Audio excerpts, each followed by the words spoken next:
Hello, everyone, and welcome to today's virtual program at the Commonwealth Club of California. I'm Clara Jeffrey, I'm editor-in-chief of Mother Jones Magazine, and I'll be moderating today's program. We'd like to thank our members, donors, and supporters for making this and all our other programs possible, and we hope that you guys and others will follow their example to support the club during these uncertain times.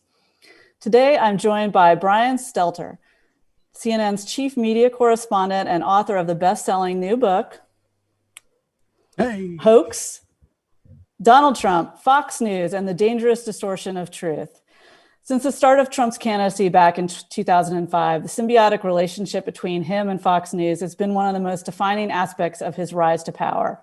Together, they've broken previously accepted cultural and political norms and upended the truth of what truth means in America.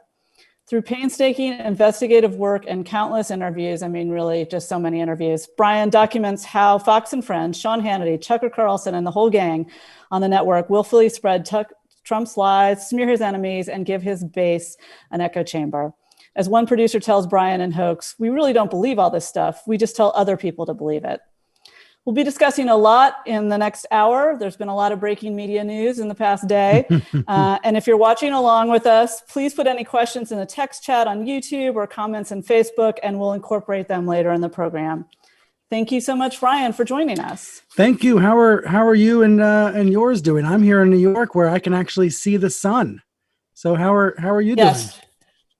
I think we're all kind of having a little bit of existential dread at these apocalypse now skies, but hanging in there as best we can. Yeah. If it's not one thing, it's the next. If it's not one disaster, it's another disaster.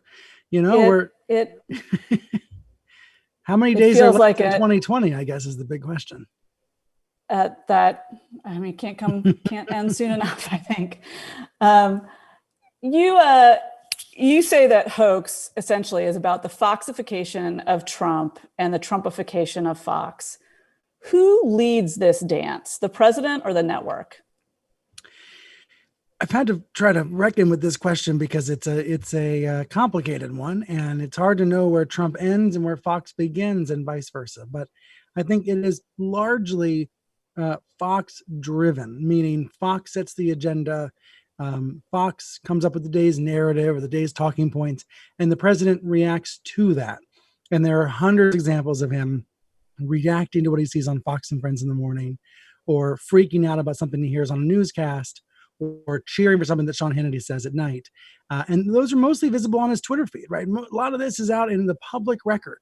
But in addition to that, I had many sources at Fox talk to me about the network's influence behind the scenes as well, what they hear internally about Trump's obsession with the network. Some people are proud of it, but many other people are horrified by it. And even top executives at Fox said to me in confidence, we wish he'd watch less TV. We wish he would turn the channel, which is a wild thing to hear someone say.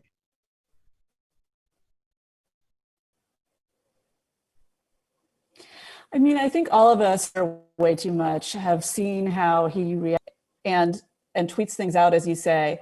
But I think what was really interesting about your book is that it's the much broader parts of his agenda that are being set by Fox. And you seem pretty lit on fire by his reaction to COVID and how that too was shaped by Fox. Can you say a little bit more about that? Right. Well, I mean, that is why the book is called Hoax. It would have been named Wingmen. We had talked about Sean Hannity and others as Fox's wingmen, as Trump's wingmen. I'm going to probably mix them up a couple more times tonight. The idea that he has all these wingmen on Fox. But when the pandemic broke everything, upended everything, and Trump used the word hoax once and Sean Hannity used the word once, it was pretty clear this is the most haunting example yet of how the president's unreality and Fox's unreality has life and death consequences. I am glad that Hoax came out a couple of weeks before Bob Woodward's book. We both have these one-word titles. His is Rage, mine is Hoax. They do make for a great pairing, and I'm not saying that as a sales pitch, but I think what Woodward has done is what we've heard about today is we've heard this new information from Trump himself from inside the White House. When you pair that with what Fox was saying at the time and what he was hearing from Fox, you get a really clear understanding of why the country was so misled, why there was so much downplaying of the disease in February and March. Partly Trump's fault, partly Fox's fault. Obviously, there's other blame to go around, mayors and governors, et cetera. But Trump had the biggest platform in the country, and Fox had the biggest platform on cable. And now that we have these clips of Trump talking early February about the disease in a much more serious way than he was talking on Fox, Claire, I think we need to hear from people at Fox about this. Sean Hannity and others who were on the phone with Trump being misled in front of millions of viewers. Well, that's interesting because, the central revelation of Woodward's book that came out today was that, in late-ish February, Trump was taking it very seriously, knew how deadly it was, knew that it was aerosolized, knew all the things that he would deny for months to come or downplay for months to come, all the things that go into mask wearing and sheltering in place. Yeah. And so, I mean, imagine that you would have to really study Woodward's book, and probably even you have not had the chance to do that yet, but would your supposition be that he kind of started there and was talked into a more treacherous place by Fox vis-a-vis COVID response? Or right. is it just that he can't kind of, keep something in his head for very long? Right. Well, part of it is that every day is a new show. Every day is a new episode. And he programs it. It seems to program it that way. Certainly Fox programs his presidency that way. The only narratives that stay for more than a day are the Russia hoax and these other lies about news. But I quote Trump in the very beginning, the epigraph of the book, saying, and this is about COVID, "It will go away. Just stay calm. It will go away." That was March 10th, when there were there were thousands of people sick already in Washington State and California and New York. And he was in denial about that publicly. So you're right that I think there are still some unanswered questions of, did he change his tune in privately to match what he was saying publicly or not? Either way, what we know is that February was a lost month, that Trump was behind the curve in a way that was dangerous, and that Fox was behind the curve in a way that was dangerous. And I'm grateful to Simon & Schuster that I was able to rip up the book and rewrite the first 25, 30 pages, rewrite the last add 40 more pages at the end to capture this, because it is sadly the best example of how this Fox-Trump feedback loop can have dangerous consequences. Do you imagine that when you kind of contemplate that shift in his rhetoric, that it's about him wanting to look good, or a shifting idea of reality? He's saying now that he wants to be the best salesman. He didn't want people to panic, that this was about controlling public sentiment in that way, that, so there wouldn't be, I don't know, a run on supermarkets more than there was. But that doesn't really square with your reporting on his demeanor about COVID issues and other issues, what his sort of central concerns were vis-a-vis perception of him. Right. I've been thinking about this today. I think it's quite possible that Trump is taking in this information from O'Brien and other officials. He's being told how dangerous this disease is. He's being told it's much worse than the flu. He's being told that it spreads in the air. And then he also decides to focus on the post-impeachment purge, and decides to instead play to his base and make his folks feel better by firing individuals that testified against him in the Ukraine scheme, and by cheering on Roger Stone. That was what mid-February was about. It's what we thought the mid-February was about. It was about this post-impeachment revenge tour. It was about bringing back the band together, bringing Hope Hicks back from Fox Corporation back to the White House, Rick Grinnell over to the intel agencies. That's what was publicly happening in February. He was also holding public events, by the way, even though he'd been told of the danger of the disease. All of that timeline, it was damning in February and March, but it's so much more damning now, 6 months later and 190,000 lives later. When I reproduced the Fox Trump timeline for February and March, there are quotes that were obviously embarrassing at the time.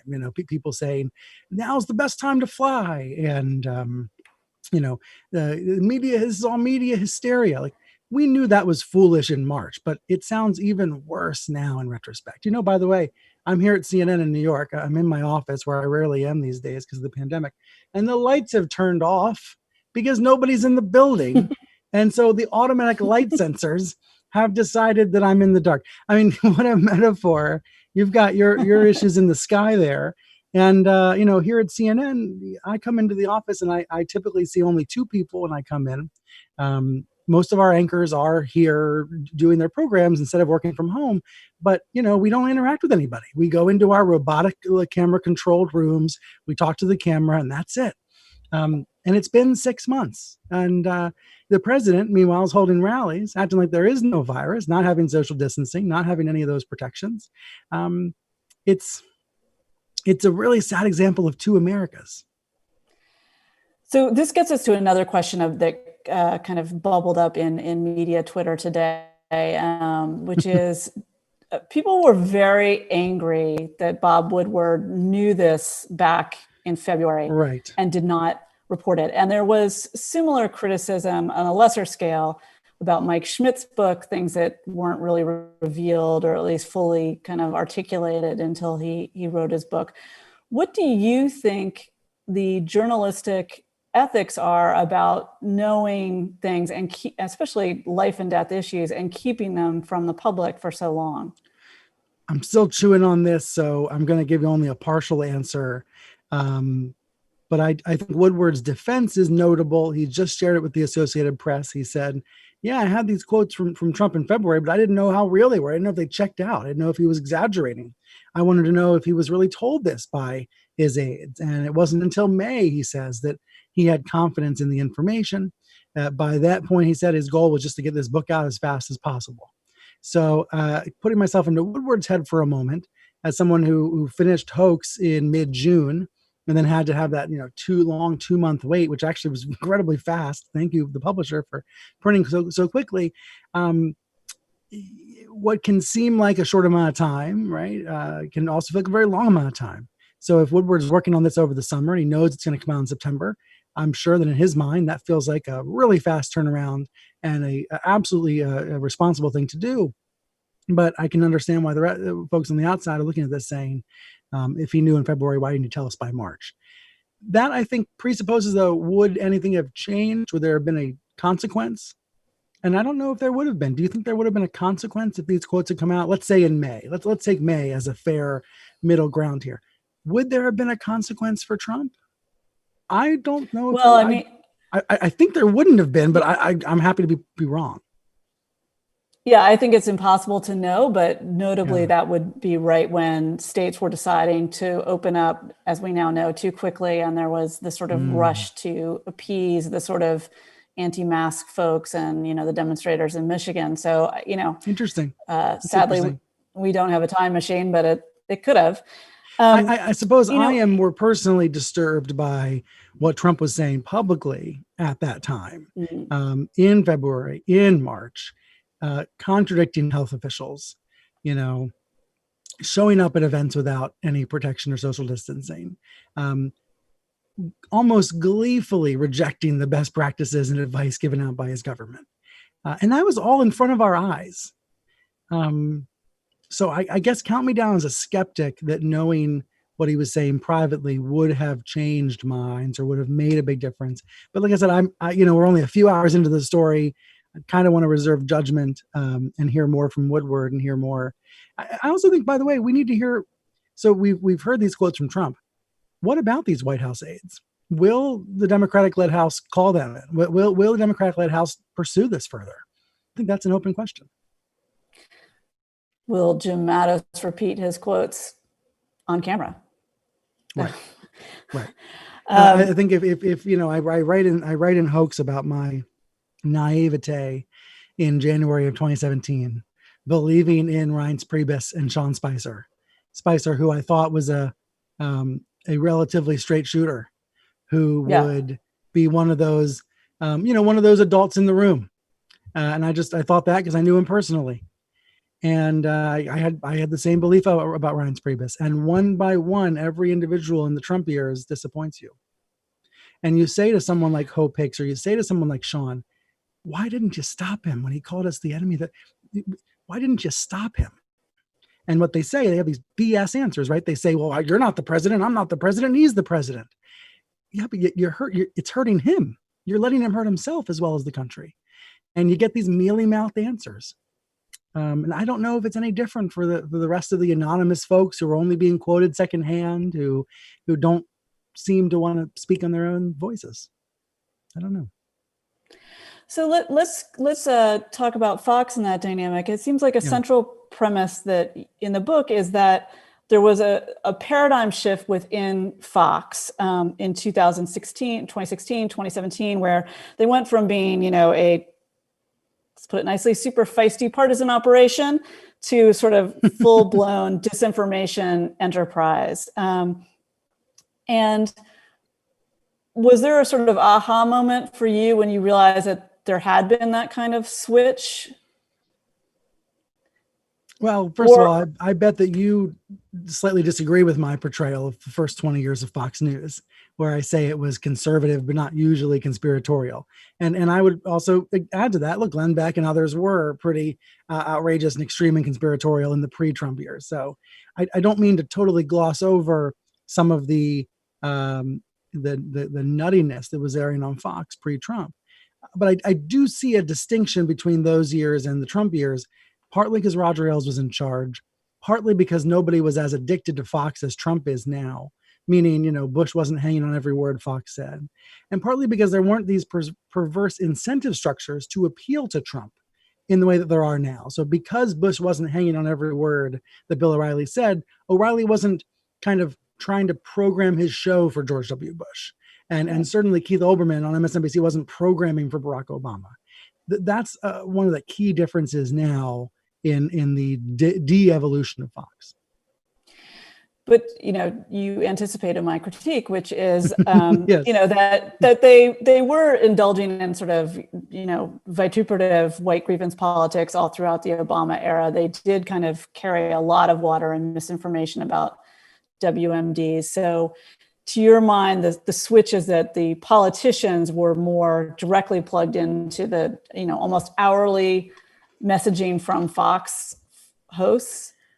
I think that is one of the big differences. I think another difference is that Ailes wasn't there to, in some ways, control the content. Look, we're going to talk about Ailes, and we're going to acknowledge that he was a sexual predator and a person who abused his power. He did, however, rein in his talent when necessary. For example, on the subject of birtherism, Ailes was a birther, but didn't let his talent go full birther. And if we were in a similar dynamic now, and in some cases we are, when we're going after Kamala, when they're going after Kamala Harris, there's no one to kind of try to restrain the talent. Doesn't seem like there's anyone who's capable of doing that. I think that's the difference. I think another difference is what's the right wing has changed, what the audience wants has changed. There's even less interest in news than there might have been 10 years ago.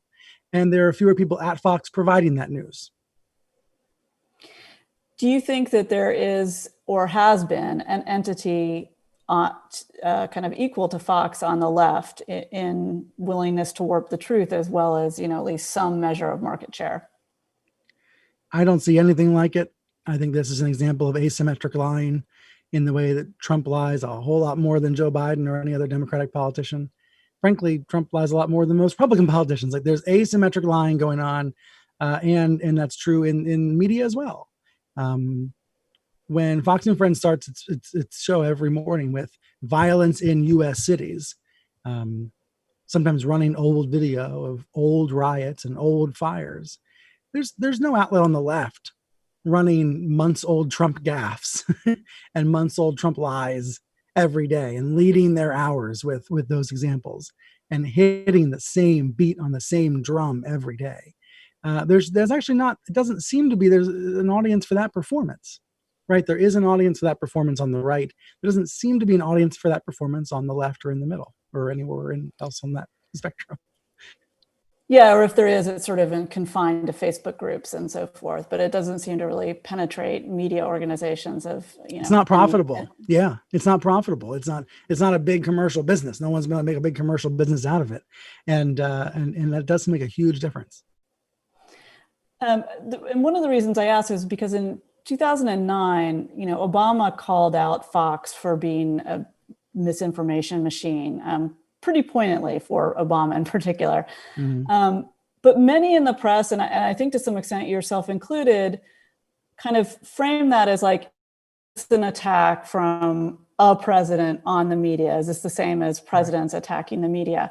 How does that look in retrospect, that moment? And I think the sort of way that those who would critique Fox aggressively then were often, particularly the political press, seen as either not savvy or partisan in their critique. Right. I was just looking at my story about this from 2009. I wrote, attacking the news media is a time-honored White House tactic, but to an unusual degree, the Obama administration's narrowed its sights to one specific outlet, Fox News Channel, calling it part of the political opposition. And I described this relationship with Rupert and how he dealt with David Axelrod. I said that both sides see benefits in this feud, which was definitely true at the time. I think in 2009, that story holds up because we had never seen a president like Trump come along and try to destroy outlets he didn't like. So at the time, this was an intense volley. Now, in retrospect, what the Obama aides were saying about Fox was, let's pick a term. It was so gentle. It was so so polite compared to what the way that Trump talks about channels and outlets he doesn't like. So, I guess we'd have to draw a line, right? Like pre-2016, post-2016. Pre-2016, it was disturbing to a lot of White House reporters and DC professionals to see Fox being singled out by the administration. In retrospect, that was the calm before the storm. And now they've all been booted to make way for OAN. And I think what you're getting at also is why is there this defense of Fox when it is a political operation as well as a news operation? It is a outlet that produces journalism, but is really hostile to journalism.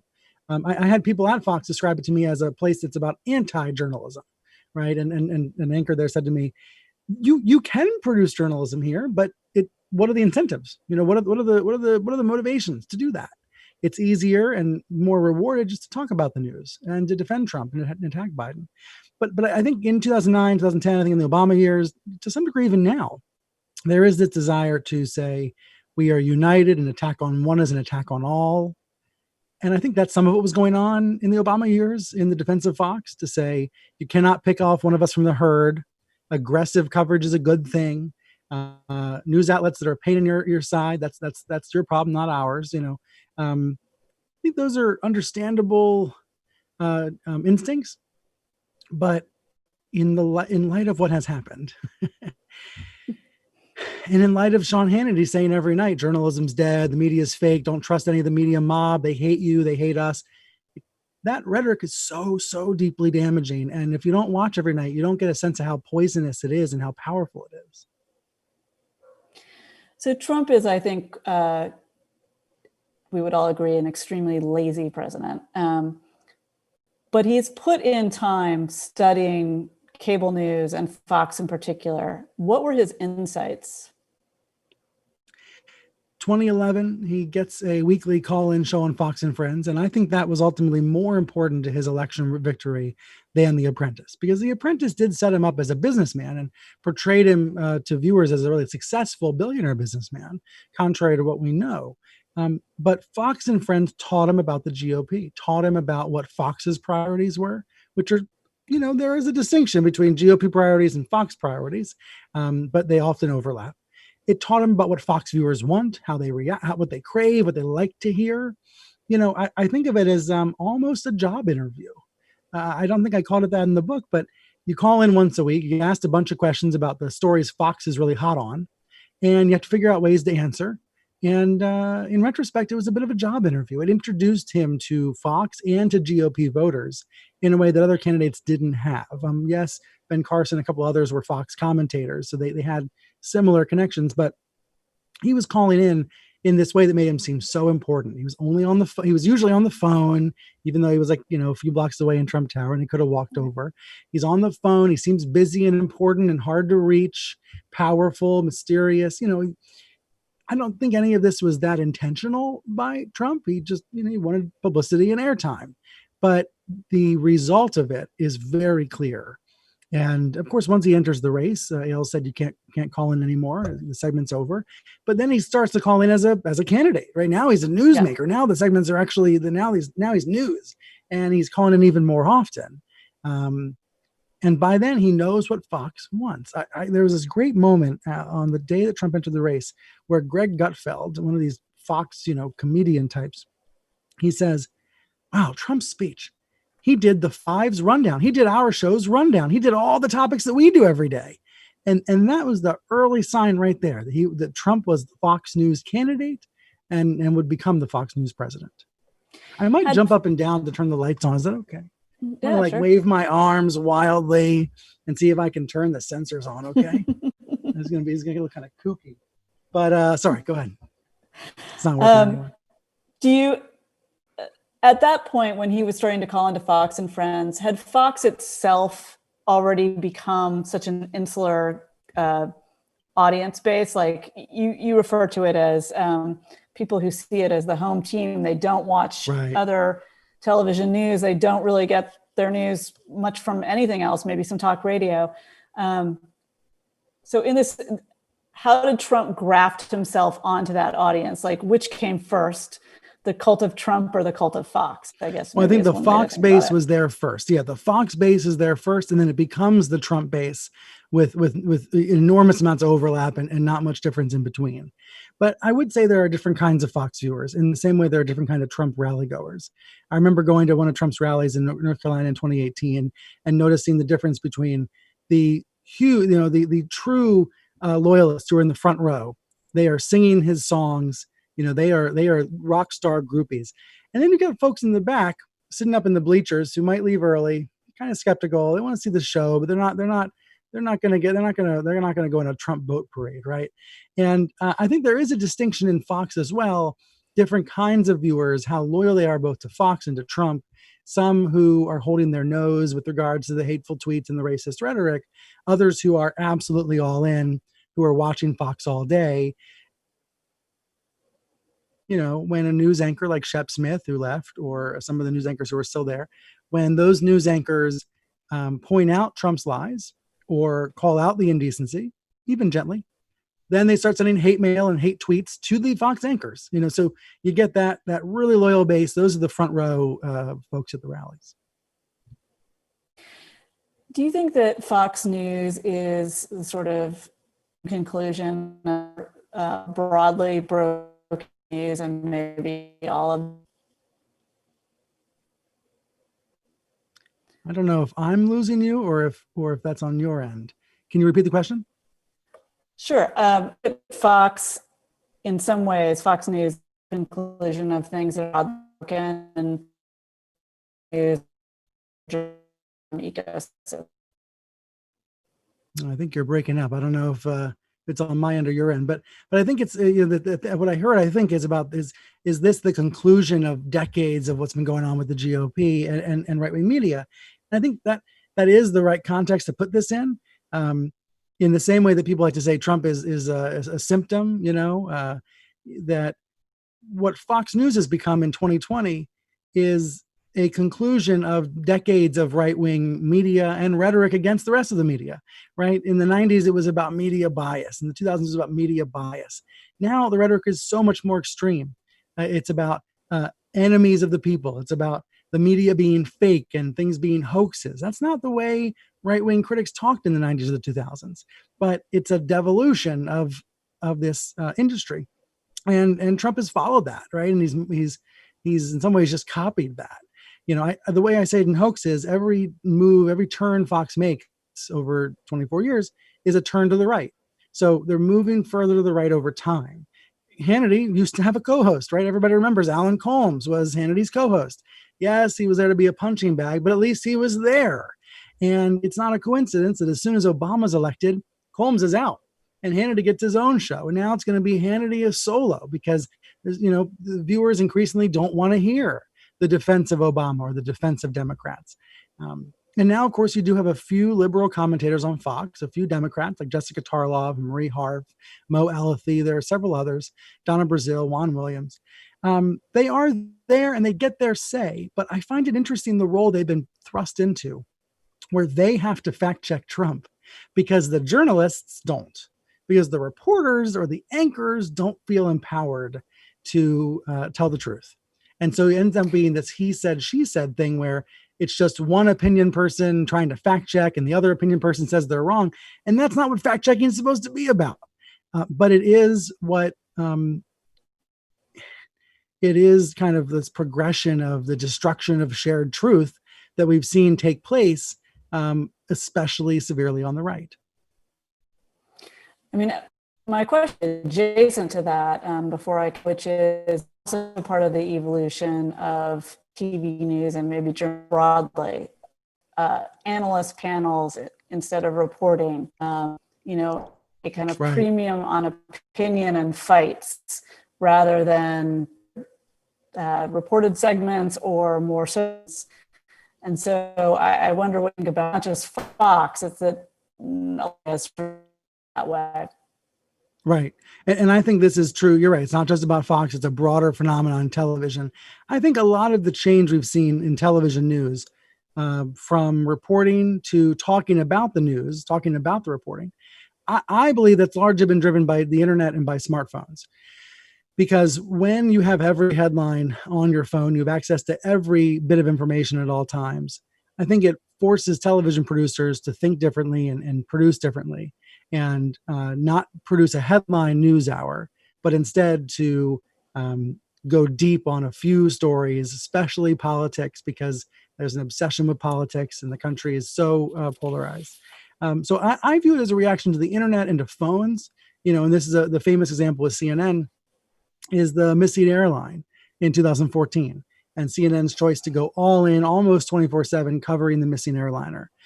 To me, in retrospect, that was really a reaction to these market forces that's moved all the news onto the internet and made TV have to seek a different model. But there are outlets that are trying a kind of more old-fashioned headline service. News Nation is a primetime show that just launched on WGN America on cable. It's it's a multi-hour newscast. The whole pitch for this newscast is just the news, no opinion. So that's going to be an interesting test in the marketplace to see how many folks want that versus a more point of view driven, more commentator driven point of view version. Obviously, a lot of sources for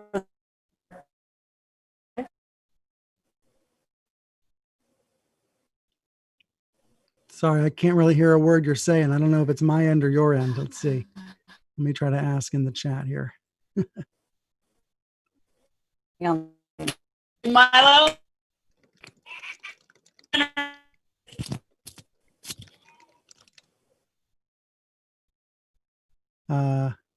Okay, they say, Brian, why don't you read a section for the book and we will sort Clara out. Okay, I think they're gonna maybe try to reconnect. I don't know if it sounds like maybe the problem is on Clara's end. So I will tell you a little bit about why I decided to write the book while we try to get Clara's connection back. I've been covering Fox 16 years. So I started in 2004 with a blog called TV Newser, where I was just obsessively tracking CNN, Fox, MSNBC, and the cable news wars. It was an innocent time compared to what we're experiencing now, where these networks were they were powerful. Fox's ratings were high, but not as high as they are now, and content wasn't, I think, as conspiratorial. So I've been covering Fox since then, and in the Trump years, what was starting to be different to me in my conversations with sources, lower level sources, higher level sources, anchors, production assistants, everyone in between, was this growing sense of alarm about the network's content, this growing sense of people saying things like, the network has gone off the rails. I knew when I joined it had a conservative bent, but we were much more reality-based 10 years ago or 5 years ago than we are now. And this was clear enough to me by mid-2018 into 2019 that there was a bigger story here. I think ultimately what compelled me to write the book was this sense of all of these sources inside Fox saying, something's gone wrong. We've become way too Trumpy. The incentives are all wrong. They are to misinform instead of inform. And I know some people would say they don't have sympathy for those staffers. They should leave. And indeed, some have. I quote a researcher in the book named Sean Graff, who reached out to me when he was still working at Fox in New York. He spoke to me on the record, which is certainly a risk for his job. And he said, Fox's allegiance to President Trump puts our democracy at risk. He ultimately did leave, and now he's working for another network. But others stay. They think they can make the content better. They think they can make the place better. And that dynamic is something that I think is really interesting about, can Fox be improved? Can the content be improved? Can the quality be improved so that people aren't being fed resentment news and grievance politics all the time? Now, of course, the counter to that, and I'll go back to you, Clara, I think you're back up, is that's what the audience wants. The audience doesn't want news. It wants pro-Trump propaganda. And the ratings show that. Viewers turn the channel when the news comes on, and they turn it back to Fox when the opinion comes on. Clara, can you hear me? I can certainly hear you. Yes. Thank you for sounds much better. Answering my question, filling in. Yeah. So they do say that. Is there any evidence that these folks who are staying there, particularly now that some of the sort of biggest names like Shep Smith, who are in that more sort of straight news category, that those who remain are doing anything and providing a fig leaf? I mean, there was a really interesting example last week where a very good reporter on national security issues, Yeah. confirmed a big story about Trump, calling the troops losers and slackers. Mm-hmm. And it may have made it on the air in other programs, but it mostly made it on the air because Pete Buttigieg mentioned it when he appeared in an opinion show. Yeah. So even though her reporting confirmed that story, if they're not airing it, what difference does it make? I think CNN might have talked about her reporting more than Fox talked about her reporting. And that's at the heart of the problem. There's nobody in a position of leadership at Fox who says, our reporter got a great tip. She confirmed a really important piece of information. This is the priority now. She's going to be on at 3 and at 5 and at 7 and at 9. Instead, these shows are like fiefdoms. And the producers and the stars, they want to please this Trump-loving audience. It is why, and I hate to say this word, but this word came up repeatedly in the reporting from sources at Fox who talk about it like a cult. In the same way that you've got critics of Trump who say Trump supports like a cult. You have folks at Fox who feel that word applies. And so in that environment, Jennifer Griffin's reporting is something to be feared as opposed to reported and shared and spread. It is something to be rejected. And that is largely what happened at Fox. Trump's denial was taken more seriously, 20,000 misleading statements later, than their own reporters' information.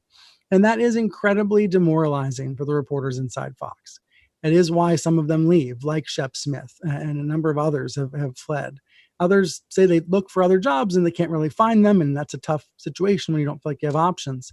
But this is a dynamic that I fear will only get more intense in the final weeks of the campaign.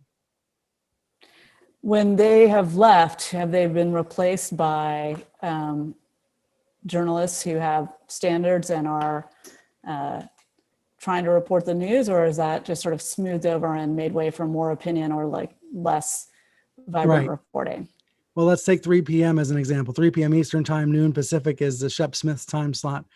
Shep was like the sorest of sore thumbs, pointing out lies and misinformation that were spreading on Fox. So he would try to correct Tucker Carlson. He would try to correct Sean Hannity to limited avail because a lot of viewers didn't like that and didn't like him.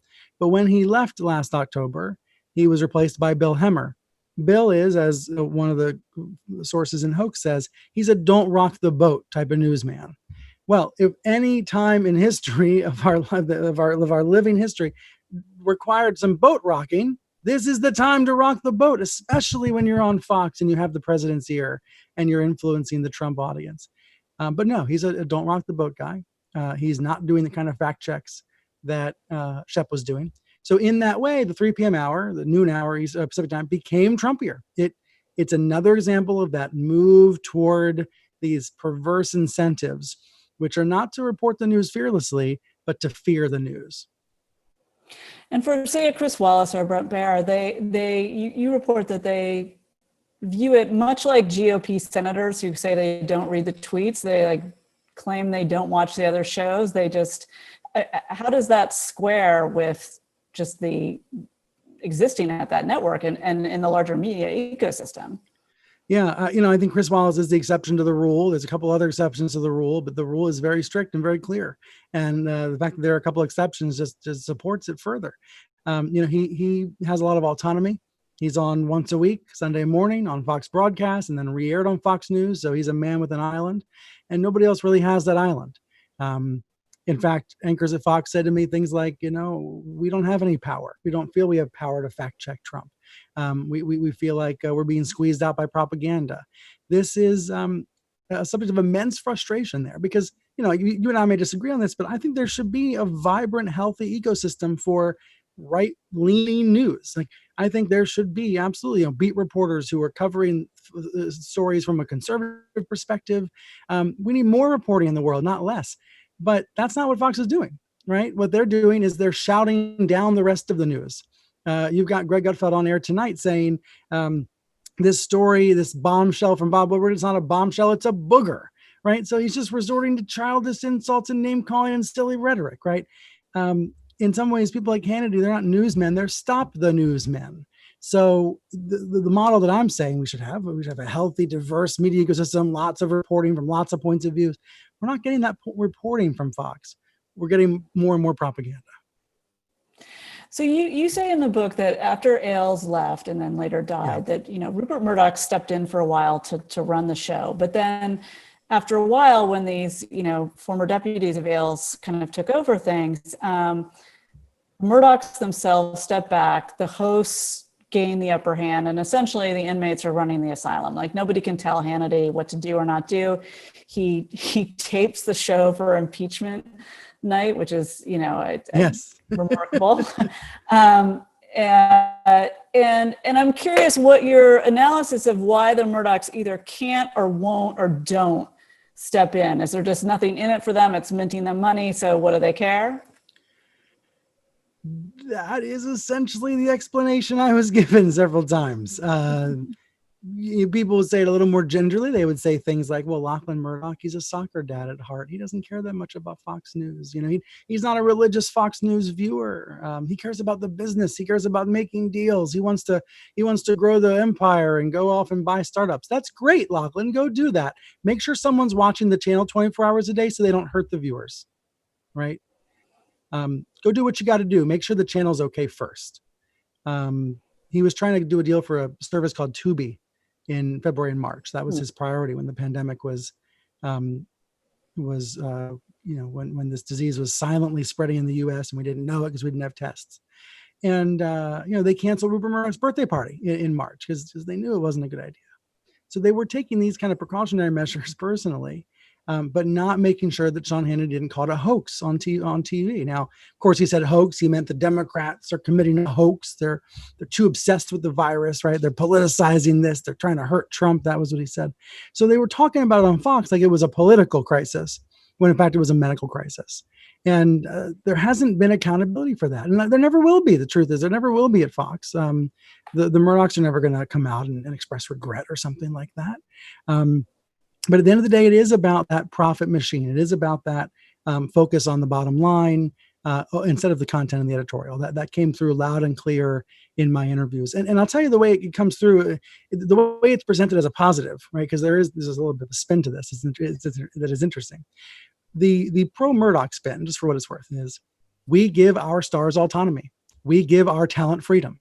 They are free. They have freedom of speech. It is their show, right? They have control. We love hearing that. I'm a TV host. I got autonomy. I'm happy to have autonomy. The difference is when I'm going to go on the air and say something that I know is that might ruffle feathers. I have my producer read it first, right?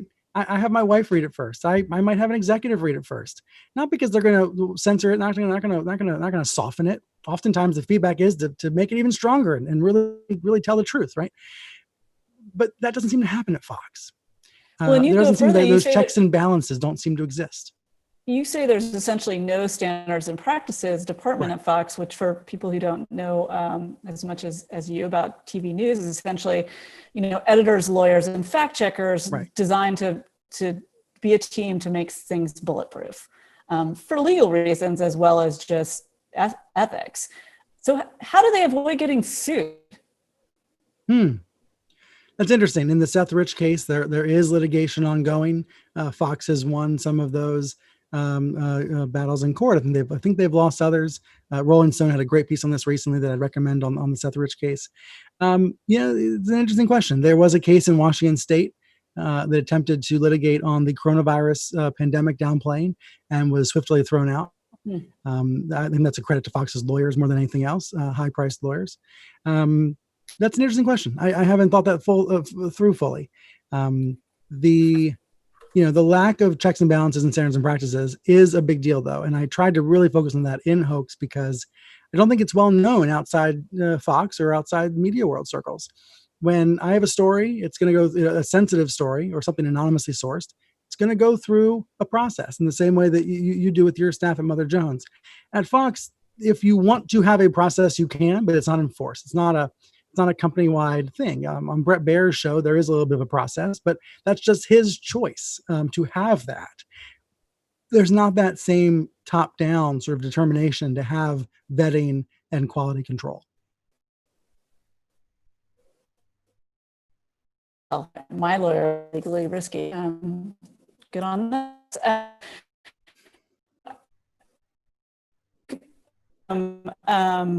Your hearing was as somewhat complicit in the rise of Trumpism as Fox, for running the rallies unedited, for putting weirdo stooges on analysts. Kylie Maines, an analyst for a long time, and where she once called Trump racist, and now she's on a daily basis as press secretary. There's been a reckoning inside CNN about your own network standards and where you guys want them to be, and are folks like you who care deeply about this listened to by the brass? I think there has been a lot of individual soul searching, including by the head of the network, Jeff Zucker, who came out after 2016 and said, we ran too many of those rallies live, unfiltered, and unedited.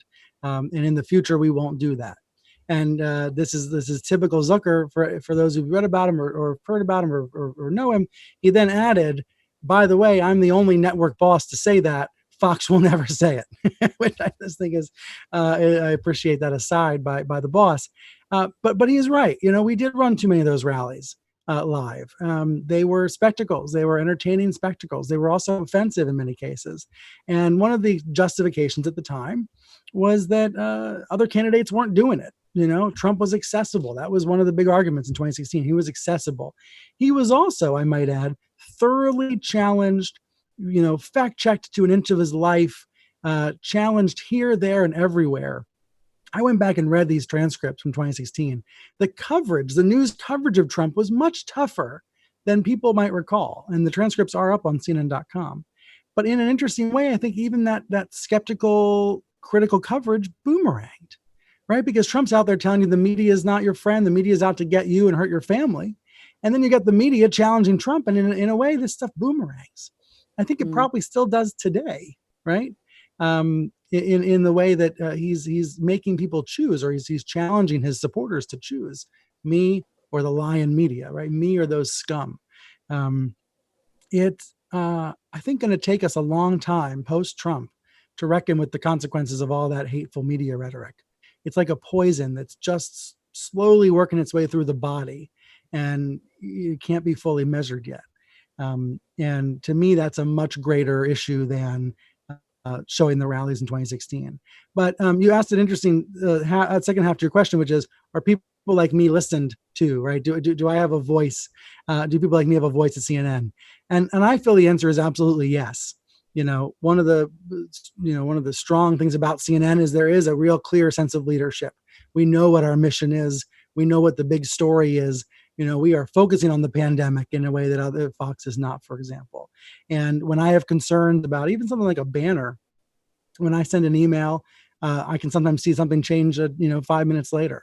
I don't do that every day. I've got other things to do. But what my point is, when I speak up, I do feel like I'm heard, and I think others are as well. And that makes the product stronger, right? That's what we need. That kind of collaborative environment. It makes the product stronger. There seems to be less of this now, but I still wonder why political operatives of either party are put on analyst panels along with journalists and other experts. I mean, we know what they're going to say. Like, what's the point? Like, I don't need to, I know what Jeffrey Lord or Kelly McEnany or Donna Brazile is going to say. Like, what is the point of that? I think that's a fair criticism, and I know I've been guilty of it myself in the past. And I agree with you, there's less of it now, partly because of the soul searching we're talking about. And frankly, constructive criticism helps a lot and is heard and is taken seriously. I think thankfully we're moving away from this food fight approach on multiple channels. There's less of this left, right, you guys go fight for 5 minutes sort of format, partly because the stakes are so high and the lies are so suffocating. But I know in dare I say in defense of Kayleigh McEnany, when I would have her on as a panelist in 2016, I do think that she was able to reflect some of what Trump world was thinking, some of how stories were perceived by Trump supporters. And I do see there's value in that, but I think the greater value would be just to go interview supporters, right? Go and do the reporting, go and do the field work. And while we're at it, while we're interviewing Trump supporters, Let's make sure we interview lots of Democrats and let's make sure we interview lots of non-voters, because I think that's the even more interesting part of the story. If I could replace half the Trump voter in a diner stories with stories about non-voters, then I think we're going to get somewhere interesting. So we all saw that very Mussolini, Kimberly Guilfoyle speech at the GOP convention. Since you're talking to a largely Californian audience, she has a special fascination for us. Oh, and yeah, yes, she does. Used to be married to Governor Gavin Newsom. What do you think her tenure at Fox tells us about Fox? I mean, obviously it tells us something about the revolving door to the Trump world. But you had some really interesting observations about her role at the network, particularly in the aftermath of Ailes' scandal. Right. Look, day one, Trump comes down the escalator and she says, it was like the Lego movie. The theme was everything is awesome. I really felt so excited. I felt richer just listening to him. Like, she was on board the Trump train before it left the station. At the same time, I had a Fox insider who knows Kimberly well say to me, she's an avatar. If MSNBC offered her a better gig with more money, she'd be a raging liberal. Now, she claims she's always been a registered Republican, but I think there's that dynamic in cable news, especially at Fox, where it feels like these folks are only cheering for the side they're cheering on for financial reasons or personal fame and popularity reasons. But she clearly saw, she made a series of calculations. One was to be pro-Trump. Another was to be pro-Ailes in the summer of 2016 when Ailes was sued by Gretchen Carlson. And that was a terrible bet that she made. I think it's pretty clear what the calculus was. If she was the head of Team Roger, she'd get rewarded with a promotion, a new show, and her time slot of her own. She wouldn't be stuck on some panel with 4 other people. She'd have her own show. She'd be a bigger star. She went around Fox saying things like, Dana Perino, she's dead. She won't support Roger Ailes. You can have her seat on the 5. Like, she went around trying to make deals with people in that way. And that, again, that speaks to that kind of professional aspiration, that attempt to get ahead. Clearly, it backfired. Once Ailes was forced out, her star faded fast. Fox waited a while to until her contract ran out for her to have her leave, but eventually had her leave. And now, now she's on YouTube, right, doing Trump 2020 web videos that almost no one watches. I think these videos, they deserve a little bit of attention because they can kind of show us what the attempt is by the Trump campaign to create their own media, but it's not working very well. And I had a Fox insider say to me, when Don Jr. is on Fox, she sometimes comes with him, and we all kind of think it's a little desperate, that she wants to get back in the building. So I guess the point here is there's no love lost between Kimberly Guilfoyle and the folks at Fox. Are Fox hosts starting to play footsie with QAnon? They are, and that's one of the scariest things that's happened in recent weeks and recent months. Jesse Waters, for example, was on the air, and I want to get the direct quote because it's worse than I could paraphrase. He basically went on and said, QAnon, they've had some crazy stuff, and he was referring to Pizzagate, for example. But he said, Q can do some crazy stuff with the pizza stuff and the Wayfair stuff, but they've also uncovered a lot of great stuff when it comes to Epstein and when it comes to the deep state. Now, this happened on Saturday night, and I requested comment from Fox right away. And Fox didn't say anything all day Sunday. Then finally, Sunday night, they put out a statement from Jesse where he said, I don't believe in QAnon. My comment should not be mistaken for giving credence to this fringe platform. Well, when you're talking about on Fox, it's not a fringe platform anymore. When President Trump is retweeting QAnon memes, it is not a fringe platform anymore. That's the definition of mainstream. And this will be, again, another test for Fox leadership. Will they try to make sure that this kind of toxicity doesn't spread on their own airwaves? What happens to Fox if Trump loses? The business model at the moment seems completely tied into him now. What do you think? I think Fox is bigger than Trump at this point. And yes, he can go off and try to launch a channel. He can go off and have a Twitter fight with somebody if he loses re-election. But I think Fox is bigger than Trump at this point. And it's better to be, for Fox, the business model is better to be anti-Democrat than pro-Trump. It's better to be the anti-Biden channel and have something you're against than have to be for Trump. Like, I mean, think about today, right? You've got the Atlantic article, and now you have these quotes from Bob Woodward's book, just a deluge of bad news for the president. and you have to go on and put on a happy face and tell everybody everything's great and that Trump's going to win re-election. Like, that's not an easy job. So simply from a practical standpoint, be in the anti-Biden channel, sometimes maybe a better, that's a more comfortable position for Fox to be in. I mean, I can see that, but it seems like Trump's fans have, his core fans are so devoted to him in a way that they may not abandon Fox, but I guess I wonder what you think will happen to them, because, when cults and really violent sometimes and sort of distressing realizations. I mean, it's uncomfortable to put your whole faith into something that then falls apart in one way or another. Well, won't the, I mean, we're in kind of hypothetical territory. What comes into what does December look like? Okay, what does February look like? But maybe it looks like this: Biden wins, and the narrative is the deep state won. The deep state took down our guy, right? One of the things about Fox is the primetime stars, they distill really complicated, nuanced things into these talking points, into these slogans that are then, they become the way we all talk about these stories, for better or for worse. Hoax and deep state, I think it's quite likely it'll just be a deep state plot. This was a deep state plot. It'll be interesting to see how many people accept the results of the election and believe the results of the election. What I don't think will happen is I don't think people wake up and say, Trump who? I don't think there's going to be that sort of dismissal of him, running away from him. If anything, I think the core Fox viewer will hold Trump more tightly, right? And turn to Trump Jr. as the future.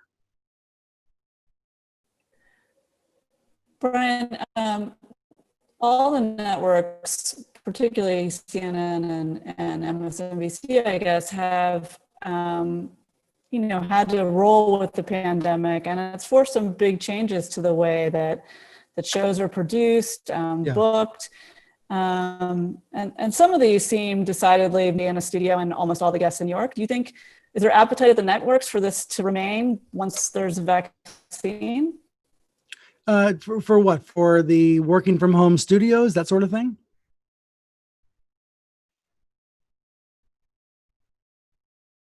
I don't know. I might have lost you for a minute. Well, the working from home studios for people who are employed by CNN, but I think also just interviewing people more broadly across the country. Right. Well, I certainly hope so. And I do think this will be a lasting impact. I am frustrated today by the relative lack of national news coverage of the fires. I know there is some great coverage from national outlets. I'm curious to look at the nightly newscast, 6:30 Eastern, and see what the order of stories was and how high the fires ranked. And I think that one silver lining of this crisis has been that it is easier to pipe into anybody anywhere. You can get folks at home. They can come on the webcam. They're able to join from anywhere. I do think that's going to have a lasting impact on TV coverage and hopefully provide more diversity and more perspective in the coverage. So it's not that you have to get to a studio and you have to be in front of a camera with makeup and lights on, but that we can reach out to more experts that are in the field. I noticed an announcement earlier this week by CNN. One of our correspondents, Diane Gallagher, who's been in Washington, she's been in Atlanta. She's now going to be our first ever Charlotte, North Carolina correspondent. So she'll be there with her husband. Her husband already is in Charlotte. I think I'm pretty sure she's from the Carolinas. Now she'll be back. She'll be there. She will be Charlotte based. And so you could envision a model where CNN correspondents who used to be in 10 cities will soon be in 20 cities, right? Because they'll be able to be more spread out and they'll be able to work from home or work from, a kind of a small office setup or a small bureau setup. I think that would be a great benefit and a great improvement so that we can reflect more of what's going on across the country. And I love your avatar, by the way. We had you turn off the camera to make the quality. I mean, I think that would help. If viewers at home can see my dog Cabbage now. So I don't know if this is the kind of production values we want to remain past the pandemic, but it's what we're rolling. It's funny you said that. It's funny you said that. I don't mean to interrupt you. I do think that those changes would be. Yeah. We just this summer, we're the kind of family. I have 2 kids. We are the kind of family that was going to go house hunting in March pre-pandemic. We literally had an appointment to go try to go buy a house in the suburbs, and then we had to cancel it because of the virus. But we did go ahead and reschedule and go out and buy a farmhouse. And the first question I asked was about Wi-Fi, how strong my Wi-Fi connection could be. I wanted to make sure I could get the home studio set up that I needed to get for CNN. My wife's on TV. We did the same thing for her. It's going to be interesting how that's going to be a calculation for folks in the future in a way that it wasn't before. And by the way, these television programs, doing it from home, doing it from different locations. I have producers now who are dialing in from multiple states to produce my show on Sunday. I do think they're also, it also gives them a different perspective when they're producing the news, when they're thinking about who to book. So there could be those silver linings to this ominously dark cloud. Yeah, I agree. We could get rid of the leg cam and have more reporters and analysts in the field and producers. And to everyone, for my terrible internet connection, I think I'm to blame, which has never been the case in the past. But as luck would have it, possibly because my son is disobeying me and streaming something in the other room, who knows? It's been a little glitchy, so apologies to you, Brian, and everyone watching. So I just want to thank Brian Stelter again, CNN's chief media correspondent and author of the new book, Hoax, Donald Trump, Fox. I'm holding it up and you can't see me. So I'll hold it up. Fox I'll hold News it up from my darkened office. Okay. Us today. I'll hold Copies it up are available there. everywhere. I read it. You did, in fact, and not only did you read it, you tweeted out your favorite passages. So I want to ask our viewers to do the same thing. I love seeing what stands out to you in the book. What paragraphs or pages stand out? What surprises you? What horrifies you? Let me know. And for everybody watching, if you have questions for me that we didn't answer today, my email address is bstelter@gmail.com. Just first initial, last name @gmail.com. Most of all, thank you for your interest and thank you for tuning in.